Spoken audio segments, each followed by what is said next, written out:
Hey everybody, Scout Crafty here again. Welcome back to the show, TGIF. Thank God it's Friday. You made it through another week, and I have a nice weekend project for you. A lot of you might want to do something during the weekend, and this is a great project you can get done on a weekend, and I think it's really a lot of fun. I hope you enjoy it. Let's get started right away. Okay, next up, my buddy Mitch Johnson. Mitch had asked, he said, listen, with that shovel that I was working on last week, there was some checks in there, and he says, you know, maybe with that many checks, you think is it worth replacing the handle? And that's an excellent topic. I said, let's talk about that. Now, you heard me say a couple times between checks and cracks, it's two different animals, okay? Wood will, especially outside, after it dries for a while, it will naturally check, which means that the fibers will open up a little bit because it's drying out, okay? Now, a crack, a stress crack is something different. A stress crack happens when there's too much pressure put on the wood and the fibers split, and it's not on its own doing. It'll crack because it's overstressed. Now, that's no, obviously, we all know that cracks are worse.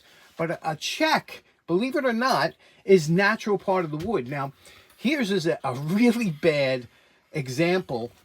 It's actually a good example, but a bad checking.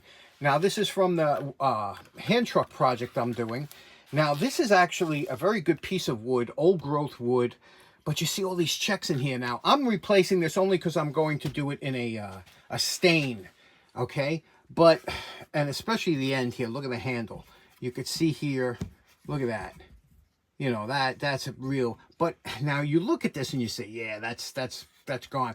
But do not assume that this is weakened by any sense. This is checking, which the fibers have opened up, but this is as strong as can be. This wood you'll never be able to break, even the end here. You think that's rot. It's not rot. It's not splitting. It's normal checking. And if you scrape this down, if you were to scrape this down and get rid of the checking and fill it in, and it would be just as strong. It's solid, and you could hear it when you knock on it. I'll show you. Now you could hear, listen up. That's super solid. Now, if you have any kind of rotting or anything like that where wood has been exposed to moisture and it will rot, you will be able to put your thumb into it, or you'll be able, a good thing to have is a nail or a punch like this, and you could press into it and you could see what you're dealing with here. But I'm going to show you here. I'm just going to strip a small part here with a scraper and just show you it's only the outer parts that are checking.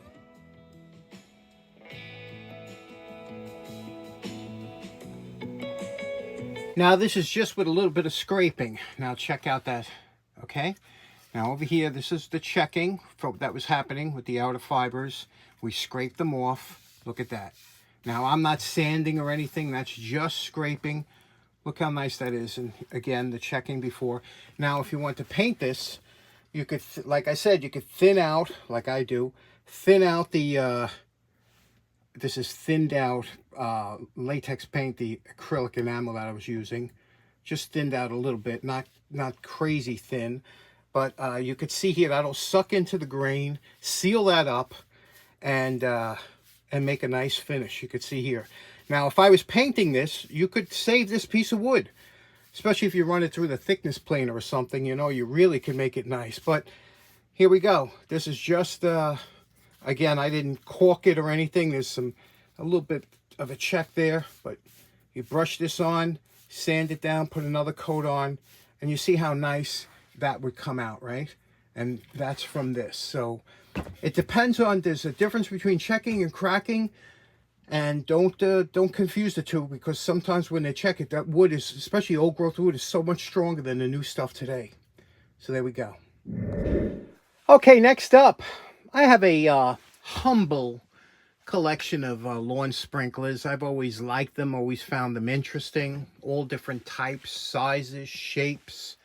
And they are just wonderful to watch in the summertime.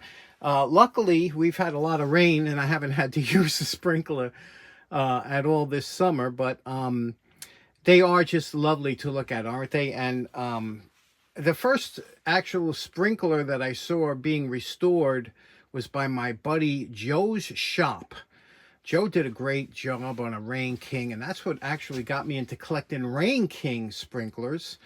And since then, I've just branched off. But yeah, they have become quite collectible. And the other thing is, if you see these at a flea market for $5 or something, pick them up, because they, like I said, they are collectible. They're well made. And this one here is from the 1930s, and it's cast. It's a Rain King Model D. It's brass, well made. And the best part is, we're not going to take this apart. We're going to clean just the way it is, get it into condition, and then try it out in the lawn. But you can see what happened. This one here was the cast tends to rust a lot, but we will do our little cleanup. I'll show you how to do that so you don't deal with that again. And over here, when you spin this, now a lot of times you might feel it sounds like it's binding, but it's not. When the water gets in there, it lubricates it and spins it around. So let's start cleaning this up. Rain King sprinklers. Who doesn't love it? Now this is with my stationary Craftsman wire brush, the bench mounted wire brush. This is everything I could get done with that. So we got the majority of rust off, loose paint, things like that. You don't have to go crazy trying to get this, like, especially if the paint is good. But I'm going to go in there with the Dremel, get the rest of the paint off the cast iron around the lettering, things like that. And then I'll go to my other wire brush that I have hooked up to my lathe. That's a softer wire brush, and I'll do the brass, because the brass we got to do. And then around here, but right now I'm working with the Dremel and getting the rest of, you know, what I missed with the big wire brush.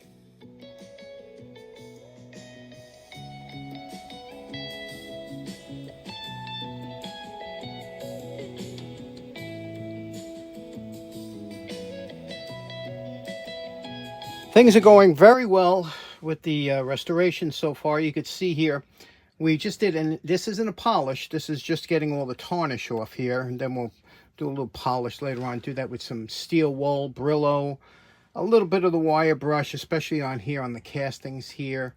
Comes out real nice. And you can see here, that's coming off nice. The cast is nice. Now, again, do not worry about these little bits of paint. If they don't come off with the Dremel wire brush, they'll never come off. That's good. Leave it in there, you know. It makes no difference. The paint will cover that right up.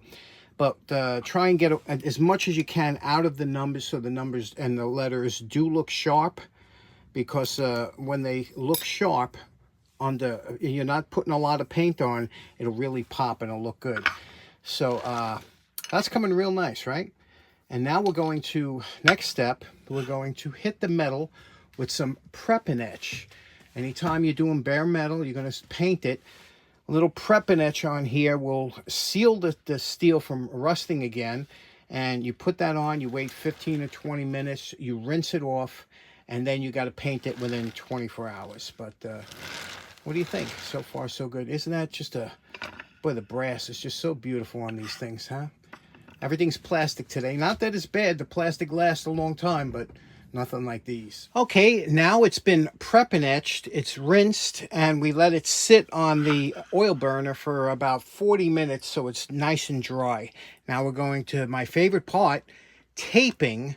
Always my favorite. We're going to tape it up, and then we are going to prime it. And hopefully we can get some color on here tonight. It's already about 1 a.m. so I'm going to try and get that before tomorrow. Okay, next up, real quick, when we're going to spray any kind of spray paint, I don't care what it is, anything that comes in a can, the best thing I found to do is to fill up a container with the hottest tap water you can get. It should be around 120 degrees Fahrenheit. That's about ideal for hot tap water. And then take your can, give it a good shaking, put it into the hot water.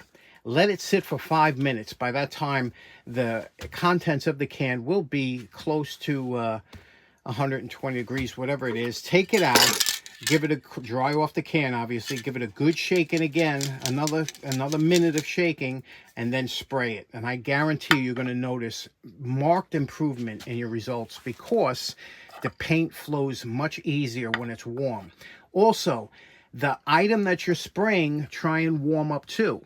Use a hair dryer, a heat gun, but not too hot. You want that to be about the same temperature. So you want that to be, if this is 100 degrees coming out of the nozzle, you want that to be 100 degrees. Get them both warm. I promise you, you'll see the paint flow more easily, and it'll just become a beautiful result. So hot water. Now, this is the primer I'm going to use. I use a Rust-Oleum Professional, a very good primer. Now, for those of you just tuning in, I have an old American Standard oil burner, which I love, from the 40s. I don't have a hot water heater. Now, it looks something like this. When I need to paint something, I put it on top of the oil burner because it makes my hot water, and it's always warm up there. I usually put it under a box, and it stays about over 100 degrees, but nice and dry, low humidity in that area. So that's what I did last night, and I left it overnight, and you could see after the primer and then after the top coat looks real good. These rubber washers in here, these gasket washers, traditionally do dry out, and that's just the nature of the beast here. So pull out your old one, and you can see how brittle these get, right? But when you're going to put a new one in, nice and soft, a little bit of airsoft oil. Remember, this is any time you're going to put on anything rubber, just a little bit of airsoft oil, rub it in, and then put that gasket back in there. And this way that'll stay, it'll be softer for a while. And a little bit on the inside here, and then just pop this in here. Always a good idea, that airsoft oil. Always something, silicone oil, always good to have. There you go. And just press it in, because a lot of times this is what causes a leak around the base here if you have it leaking out of the bottom. There we go.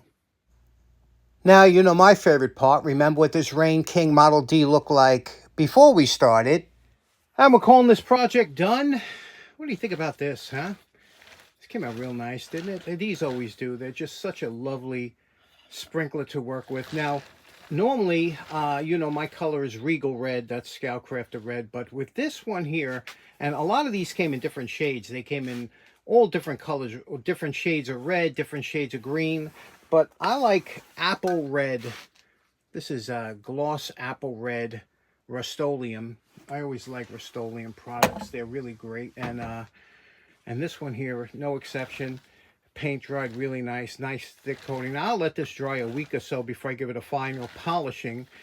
And it's the paint enamel dries from the inside out, so never be in a rush. And I had this on the oil burner overnight in a box, so it is like, it's almost like oven cured, but it's still soft underneath. So you gotta let that dry at least a week before you even do anything. So there we go. What do you think?